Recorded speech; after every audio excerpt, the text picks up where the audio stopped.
荒野23世，成年人的睡前小故事，我是阿月，每天为您带来最温暖的电影故事，一起来看。没事没事没事。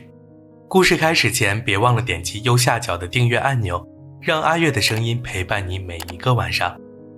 高中生任英是首尔国际艺术团的一名成员，今天他要登台表演韩国传统鼓舞。然而后台准备时，任英却发现母亲莲花未将新买的鞋子放进书包里，而领队老师雪娥出了名的严厉。任英顿时慌了神，在电话里对着母亲又吵又闹。随后不等母亲解释，他连声再见都不肯说，直接挂断了电话。莲花的那声加油也就被他无情抛在了盲音之中。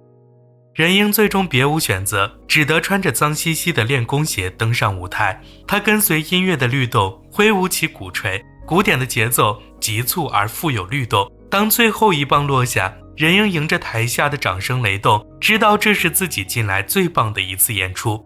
他满心期待准备回去讲给妈妈听，毕竟母女哪有隔夜仇，再多不高兴笑笑也就过去了。可命运却不愿意给任英这个机会。莲花在忙于工作的路上出了车祸，台下掌声经久不息，屋外警笛划破夜空。救护车内，莲花一身鲜血，最终彻底没了声息。而任英的父亲本就不知所踪，于是自那天起，他便成了孤儿。可生活不会因为一个人的离开而停滞，无亲无故的任英只能将痛苦与思念压在心底，开始学习一个人的生活。早上不会再有妈妈喊自己起床，任英要学着多注意些闹钟。没有妈妈的叮嘱，任英要学会自己看天气加衣服。而冰箱里的食物更是吃一点少一点，到最后他只能草草啃2片面包去上学。饿着肚子的任英到了中午便抓紧机会在食堂大快朵颐，而他那副狼吞虎咽的模样看呆了一旁的小雪。大家都是艺术团的成员，平日为保持身材，生怕多吃一口都穿不进表演服，偏偏任英与娜丽二人是个异类，怎么胡吃海塞都不见胖。而娜丽作为艺术团的中心位，听着小雪的羡慕声，面上不显，内心却乐开了花。然而娜丽表面故作轻松，事实上一吃完饭就避开众人视线去厕所里催吐。她用健康为代价来维持一个完美的人设，但她不在乎，因为母亲从小就告诉她，做人要做人上人。无论是跳舞还是生活，她永远都是大家羡慕的榜样。可娜丽没想到自己催吐的一幕会被任英撞见。娜丽警告他不要多嘴，任英不愿徒增事端，而他也不是背后重伤他人的小人。但艺术团里的其他人却不怎么待见他，因为想要成为团里的一员，不仅要经过层层选拔，还要支付高昂的学费。任英却因母亲离世拿到贫困补助，被免了学费，再加上他跳得也很一般，大家都觉得这样的人没资格和他们待在同一个团里。对于这种躲在背后的议论，任英的选择是直接出手教训。他绊倒其中一位成员，叮嘱对方小心些，别在背后乱嚼舌根。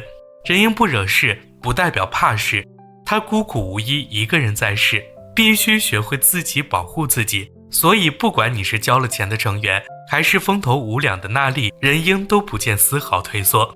可令团里大家都没想到的是，对于即将到来的60周年艺术公演，领队雪娥会突然更改表演项目。因为在雪娥看来，努力不代表实力，练了那么多月的群舞，效果还是太差，不如换作棒槌舞更好。雪娥的决定不容置疑，随后便开始对大家进行单独审核。她严苛的标准和高压的态度，让台下成员们大气都不敢出。就连一直表现出色的娜丽，在雪娥的审视下也接连出现失误。好不容易熬到训练结束，大家纷纷奔向等候在门外的母亲，任英则避开人群，独自站在夜风中，默默叹了口气。要是妈妈还在的话，她肯定要撒娇抱怨训练的辛苦，可那个能够倾听她烦恼的人已经不在了。任英回过神来，拉高拉链往家的方向走去，而他一路上还要时刻留意，生怕碰上催租的房东，毕竟他已经拖欠了数月的房租。任英觉得今天诸事不顺，便去了家附近的药店，询问药师东旭有没有能忘掉烦恼的药片。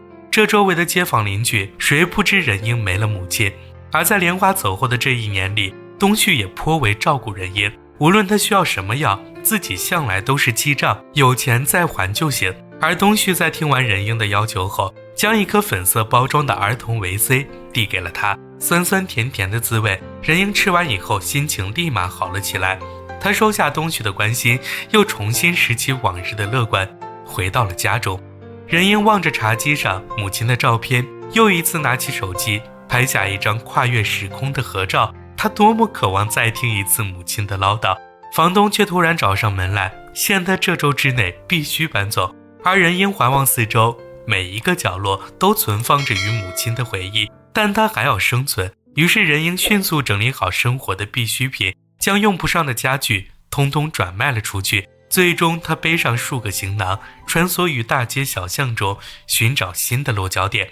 任英睡过快餐店的大堂，考虑过公园的长椅，发现这都不是好去处。而日子过得再艰难，他也没有忘记翩翩起舞。任英将衣服送去自助洗衣房后，见四下无人，便忍不住开始跳舞，旋转跳跃，仿佛世界只剩下了自己。而这一幕恰好被路过的雪娥看到，勾起了他一丝回忆。任英的母亲莲花当年其实也是艺术团的一员，不过后来因为交不起学费就退学了。平心而论，莲花跳得不算太好，然而她每次起舞时脸上洋溢的快乐却是团里其他人无法比拟的。而如今的任英像极了她的母亲，她享受舞蹈，不在乎动作是否标准，不在乎旁人的目光，纯粹为热爱而舞。今晚排练结束后，娜丽仍旧留下来继续练习，其余几个成员则因母亲有事晚来也没离开，凑在一起讲鬼故事。而小雪本就被吓个不轻，在抬眼瞧见门缝里有双眼睛正盯着他们时，更是扯着嗓子惊声尖叫。但事实上，这双眼睛属于任英。最近1周，任英就偷偷住在练习室里，现在就眼巴巴盼着几人赶紧离开，自己好泡上一碗面。而任英好不容易等到几人离开，还没吃2口面，又被晚下班的雪娥逮了个正着。雪娥一向冷心冷情，可在了解到前因后果后，还是动了恻隐之心。他打算为任英开间宾馆，岂料任英还没成年，而其余能住的地方，任英也早就试了个遍，只有练习室住得最舒服。雪娥无奈之下，只好带他回自己的家。进门前，雪娥特意强调，最多就住3天。岂料任英的心思早已被屋内装修吸引，不停发出惊叹声，根本没有任何怕生的样子。雪娥随后安排任英住进练功房，而任英全程就像个聒噪的麻雀，从进门那一刻起就没有停过嘴。雪娥被他吵得受不了，皱着眉离开练功房。住在雪娥家中的这段日子里，任英发现除了跳舞，雪娥似乎对任何事都不感兴趣。家中装修风格极简到了冰冷，橱柜里放着各种各样的药片，冰箱里只有难以下咽的苦瓜汁。她没有爱人，没有孩子，不在乎口腹之欲，就像是童话中的魔女，无情无欲。借住在雪娥家中的日子里，任英还不忘在闲暇之余与邻班的道允去便利店打工。母亲走后，道允便一直在任英身边默默陪着她。而这个邻班的男孩会替任英系围巾，会陪她一起吃饭，会在她肚子饿时花光身上全部的钱买一份大虾便当。公演时间在即，雪娥向团长汇报最近的练习进度，岂料娜丽的母亲惠正也在办公室中。原来雪娥与惠正都是团长曾经的学生，可老同学相见，彼此之间并没有多少情谊，一来一回之间充满了火药味。当初因为雪娥的存在，惠正在团里当了万年老二，以至于后来退了团，他也还在耿耿于怀。而惠正全力培养女儿，就是为夺回曾经被雪娥抢走的风光。但雪娥懒得搭理这种小心思，娜丽愿意好好学，她就好好教。除此以外，她连敷衍回应都觉得多余。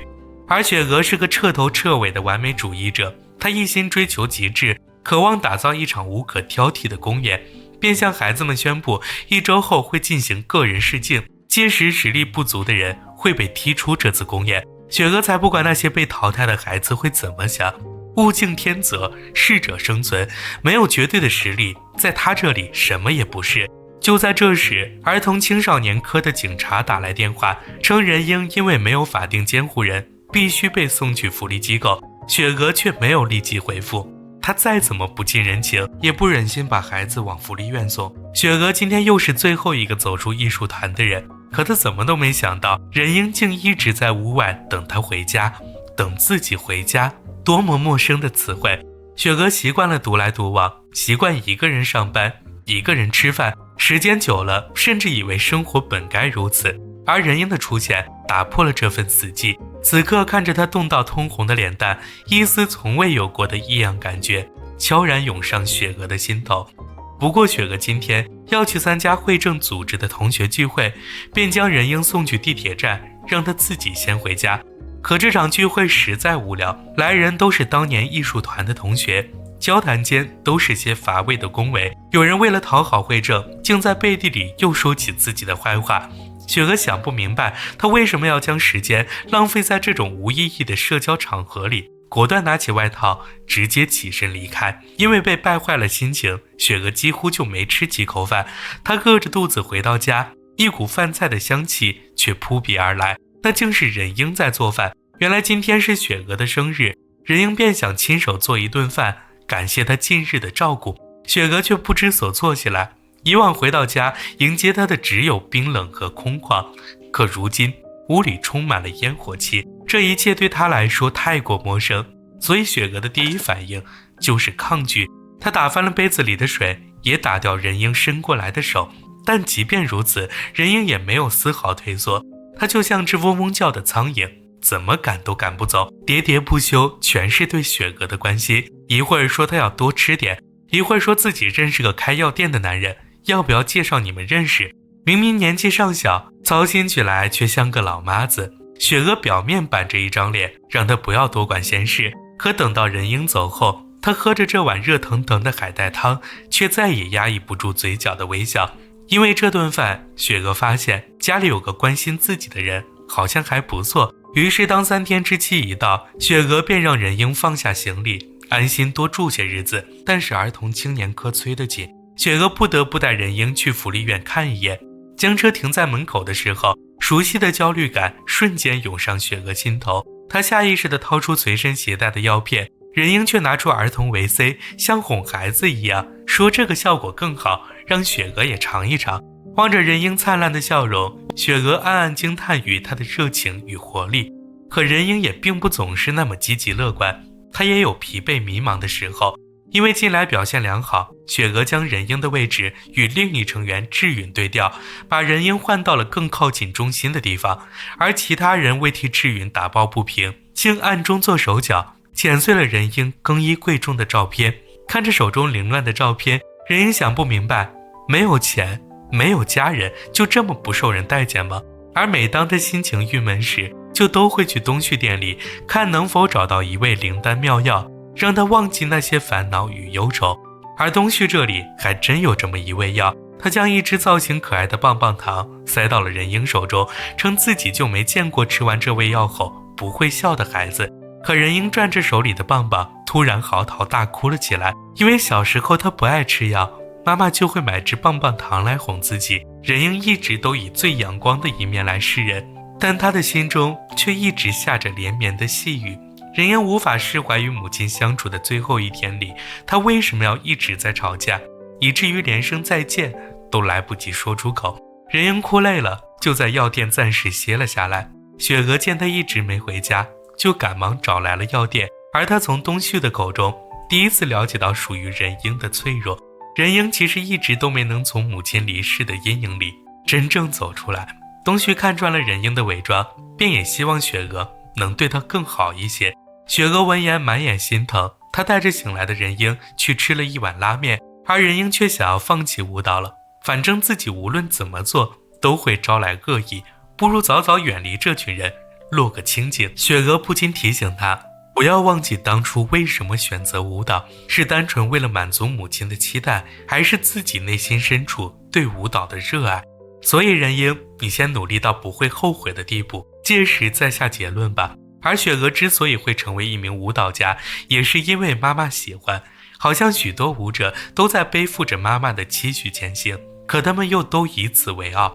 任英自这天以后开始投入12分的精力准备考核，而雪娥在任英的影响下也迈出改变的步伐，她会去尝试曾经眼里不够健康的食物，去听那些过去看不上的流行音乐，发现这一切也没有自己想象的那么糟糕。而今天是考核的日子，任英专门去墓园里看望了妈妈。雪娥那天说得很对，他们这一路走来，既是在替妈妈圆梦，也是在寻找自己生命的意义，所以她会加油的。经过日夜不懈的努力，任英的付出终于迎来回报。她不仅顺利通过考核，还收获了人生中的第一次表扬。反观娜丽却因过分紧张频频失误，遭到雪娥毫不留情的批评。因此在听见志允邀请任英去吃年糕却忽略了自己后，娜丽敏感的自尊心一触即发。她怀疑大家是在孤立自己，她害怕会因这次失误失去在艺术团的核心地位。种种负面情绪交织在一起，让娜丽彻底丧失理智。她将所有的愤怒都发泄到任英身上，质问她没钱凭什么有资格和自己一起学舞蹈。任英也不惯着她，称娜丽这种钻牛角尖看不起别人的人才最可怜。两人随即扭打在一起，练习室内瞬间乱作一团。艺术团全是女孩子，可这里同样充满复杂的人际关系，大家或多或少都有慕强心理，偶尔也会像墙头草一样随波逐流。不过平时吵吵闹闹，事后也就过去了。因此在面对团长的挨个问话时，涉事几人反倒是互相理解了起来。大家的本意其实都是为了能让团队更好，而常言道，能力越大，责任越大。娜丽作为团队中心位，做得好是理所当然，做不好就会被质疑，心理压力可想而知。任英心里清楚，娜丽这次情绪失控，很大程度上是被压力所迫，她其实并不怨怪娜丽。而雪娥因为这次动手，第一时间接受了问责，却也陷入了深深的自我怀疑之中。她只是想通过严格要求，激励大家表现得更好一些，事情怎么就发展到失控的局面呢？惠正将女儿娜丽带回家后，安慰她不必担忧，继续好好跳舞就行。惠正就不信了，艺术团里要是没有了女儿，雪娥带着剩下那些不成气候的孩子能做出什么成绩？却不知娜丽早已受够这压抑的生活，她第一次和母亲顶嘴，第一次将真实想法袒露出来。娜丽感觉自己就像个被操控的木偶，一直活在母亲期望的世界里，没有交心的朋友，没有真正的快乐。每次稍有懈怠，母亲就要念叨为她牺牲了多少。娜丽其实看得很明白，母亲一直对当年被雪娥处处压一头的事耿耿于怀，所以将自己未完成的梦想一股脑强加给了她。而娜丽为了能让母亲开心些，默默咽下所有委屈，接过母亲的梦想，日复一日的练舞，只为站上万人敬仰的中心位。可又有谁来问过她，究竟想要的是什么呢？她是惠正的女儿，不是替谁实现梦想的工具。娜丽不顾惠正阻拦，离开家门，想要独自静静。岂料与她一向不对付的几个大姐大突然找上门来。就在气氛变得剑拔弩张之际，路过的任英挺身而出，她不计前嫌，想要帮娜丽赶走几人。然而任英却低估了对方的战斗力，她和娜丽双双被打倒在地，头发凌乱，身上沾满灰尘。两人你看看我，我看看你，突然相视大笑起来，而曾经那些的不愉快也就在这笑声中被笑容殆尽。任英其实一直想不明白，娜丽舞跳得厉害，家里还有钱，为什么会讨厌自己呢？娜丽这才坦诚，自己是羡慕到有些嫉妒了，羡慕任英能活得洒脱，羡慕她能一直开朗大笑，仿佛世间的一切烦恼都无法阻止她绽放笑容。而在这青春期的混沌迷茫中，女孩们的和解或许就是如此简单，一次共同对抗他人的挨打经历，一场毫无顾忌的大笑，一次少女心事的坦诚分享，就能让他们握手言和，成为最好的朋友。在娜丽半开玩笑的八卦追问下，任英坦诚了对道允的喜欢，而月光下，两颗年轻的心也在悄然靠近，曾经的误解和矛盾都在这温柔的夜色中渐渐消散。次日一早，任英便与娜丽携手去向团长道歉，生怕团长会为难雪娥。但事实上，团长从未责怪过雪娥。看着重归于好的孩子们，团长露出欣慰的笑容。无论是舞蹈还是品德，雪娥将他们教得真的很好。很快到正式公演这天，上台前，雪娥特地嘱咐任英不必在意谁是中心位，自己站在哪里，哪里就会是焦点，所以全力以赴就好。迎着他饱含鼓励的目光，任英重重点了头。在他心中，雪娥不仅是老师，为他在舞蹈道路上指明方向，更像一位贴心的母亲，时刻给予关怀与保护，让他能安心追寻梦想，而他一定会不遗余力奔赴梦想。最终演出在如雷的掌声中圆满落幕，而雪娥站在侧幕，看着舞台上光芒四射的任英，脸上也不禁露出欣慰的笑容。如果没有遇见任英，她也许依旧在追求舞蹈极致的道路上独自前行。生活像一潭死水，虽波澜不惊，却也少了许多生机。是任英的出现打破了这份沉寂。这个充满朝气的女孩，用她对生活纯粹的热爱，为自己的世界带来了新的色彩与希望。演出结束后，任英便将注意力放到功课上，开始为高三的课业做准备。她如今有了一间真正的卧室，雪娥也正式成为了她的监护人。两人在这平凡又温馨的日子里打打闹闹，原本空旷的家被欢声笑语填满。他们也不是单纯的监护人与被监护人，而是彼此生命中不可或缺的家人。全篇完。哦，对了，如果喜欢阿月讲的这个故事的话，别忘了点击右下角的订阅按钮哦，让我们每晚在光影23室相互陪伴。发自内心的梦想也许不会成为向上攀登的阶梯，却能在迷茫中为人指引真正的前行方向。整部电影围绕3个女孩来讲述，而她们又都拥有同一个梦想，那就是成为舞台上最耀眼的那一位舞者。雪娥老师功成名就后，因年龄退居幕后，转做舞蹈教学。任英仍在舞蹈之路上艰难摸索，时常遭受老师斥责。娜丽看似风光无限，年纪轻轻，家境优渥，舞蹈技艺更是团里的佼佼者，未来不知还有多少大好前程等待她去探索。娜丽堪称是人生赢家，可即便如此，她也还是不开心，这只因她所追求的梦想并非源自本心。她承载着母亲未完成的梦想，成为人人都羡慕的中心位，可因家庭压力背负的梦想就像一场负重长跑，起初或许能成为推动她前进的动力，但时间一长，内心的疲惫和迷茫就会接踵而至。当现实与家人的期待产生冲突，他便会在自我与他人的期待间痛苦挣扎，甚至失去前行的方向。这种现象并非个例，在当下教育模式中，许多孩子拼命读书，只为考上好大学，却并非出于对学术研究的热爱，而是遵循父母意愿，顺应社会主流价值。家长常说上了大学就好了，一切就轻松了，殊不知大学才是奋斗的起点。但当这样的孩子考上大学，因无人管束，一下子就失去了前行的方向，沉迷逃课，通宵玩乐，最后的结局就是挂科、重修、退学。究其根本，是因为他们从来都不知道自己想要什么，缺乏源自内心深处的梦想，稀里糊涂考个好大学，一切只是为了满足他人的期待而盲目努力。影片中的任英跳舞的技艺算不上精湛，甚至难以争取到舞台的中心位置，但对他而言，舞蹈是刻进灵魂深处的热爱。哪怕在等待洗衣服的琐碎间隙，他都会旁若无人地翩然起舞。跳舞并不能为任英带来实际的利益，既无法成为升学的捷径，也难以赢得同龄人的鲜艳目光。可即便如此，他内心对舞蹈的执着从未有过一丝动摇，只想一直跳下去。也因为有这样一份热爱，母亲逝世，家庭困难，任英都不曾有过低头。他知道前路还有希望，他还有舞蹈的梦想等待自己去追逐，所以他始终是微笑的。所以人生的意义不在于满足他人的期待，而在于倾听内心的声音，找寻真正属于自己的梦想。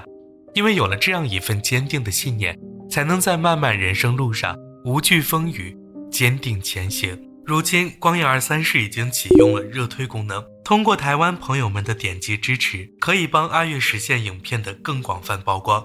具体操作步骤在说明栏中有详细说明。这将有助于我结识更多的观众朋友。阿月在此先行谢过，真诚希望在台湾的您能帮我尝试一下。再一次感谢大家的支持。如果你喜欢我讲述的故事，可以点击观看光影230的播客列表，这里面分类整理了阿月讲述的近500部电影故事，总有一款适合陪伴您进入甜蜜的梦乡。当然也不要忘了订阅光影230，这样就能第一时间查看我的最新视频。